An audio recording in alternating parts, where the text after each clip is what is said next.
International match খেলছে, এখানে যে প্লেয়ার আছে ম্যাক্সিমাম ইন্টারন্যাশনাল ম্যাচ খেলা প্লেয়ার। তো সবার এখন এক্সপিরিয়েন্স হয়েছে, সবাই এখন এই বছর প্রত্যাশা আমাদের সাব চ্যাম্পিয়ন হওয়া।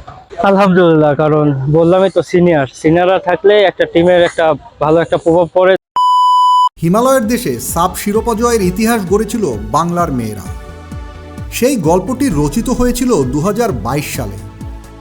2 বছর পর এবার হিমালয়ের দেশে আরও একটি ইতিহাস গড়ার সুযোগ বাংলাদেশের ছেলেদের জন্য। নেপালের কাঠমান্ডুতে অনূর্ধ্ব 20 সাব চ্যাম্পিয়নশিপের আসর জমবে অগাস্টে। সে আসরকে সামনে রেখেই প্রস্তুতি শুরু করেছে বাংলাদেশের যুবারা। এর আগে বাংলাদেশের সর্বোচ্চ অর্জন ছিল রানার্স আপ হওয়ার খেতাব। এবার শিরোপা নিজেদের করে ইতিহাস রচনা করতে মরিয়া মারুফুল হকের শিষ্যরা। গোলরক্ষক আসিফ জানায়, শক্তিমত্তার বিচারে এবারের আসরে এগিয়ে থাকবে বাংলাদেশ।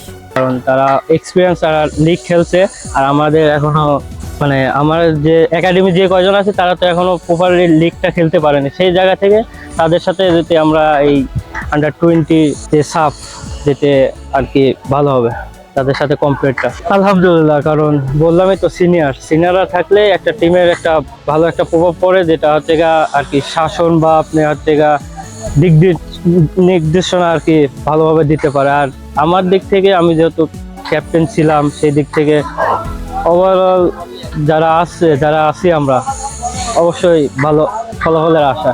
তাই ঘরের মাঠের এই প্রস্তুতিটা বড় ভূমিকা রাখবে নেপালের মাটিতে সাফল্য পেতে। সাব অনূর্ধ্ব 20 চ্যাম্পিয়নশিপে সাফল্যের ব্যাপারে আশাবাদী বাংলাদেশ দল। দীর্ঘদিন পর মাঠে ফিরে প্রথম দিনের অনুশীলনে অভিজ্ঞ কোচ মারুফুল হকের নেতৃত্বে বেশ উপভোগ করছেন ফুটবলাররা।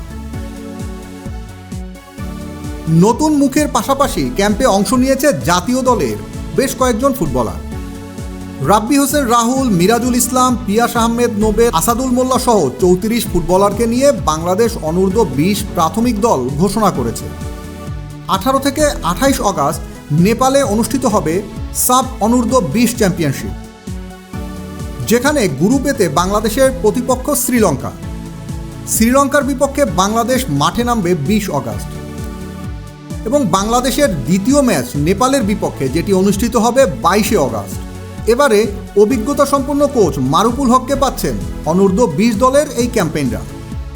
তার কাছ থেকে সেরাটা আদায় করে নিতে চায় ফুটবলাররা। আসরের সব প্রতিপক্ষকেই সমীহ করে মাঠে নামার প্রত্যাশা তাদের। অনেকদিন পরে ক্যাম্পটা শুরু হয়েছে, তা আজকে আলহামদুলিল্লাহ সব প্লেয়ার সুষ্ঠুভাবে প্র্যাকটিসটা শেষ করতে পারছে, এটা আলহামদুলিল্লাহ। আসলে ওই লাস্ট টুর্নামেন্ট আন্ডার-20 আমরা রানার্স আপ হয়েছিলাম, ওইটা ছিল আমাদের ম্যাক্সিমাম প্লেয়ারের first tournament, international first tournament. তো ম্যাক্সিমাম প্লেয়ারে এখন অনেকগুলো ইন্টারন্যাশনাল ম্যাচ খেলছে, এখানে যে প্লেয়ার আছে ম্যাক্সিমাম ইন্টারন্যাশনাল ম্যাচ খেলা প্লেয়ার। তো সবার এখন এক্সপিরিয়েন্স হয়েছে, সবাই এখন এই বছর প্রত্যাশা আমাদের সাব চ্যাম্পিয়ন হওয়া।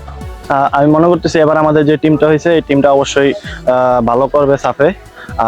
কারণ এই টিমে অনেক লিগে ভালো করা প্লেয়ার আছে, ন্যাশনাল টিমের প্লেয়ার আছে, সবাইকে নিয়ে মনে হচ্ছে যে এবারে টিমটা অনেক আমরা আশাবাদী। Team sports news desk.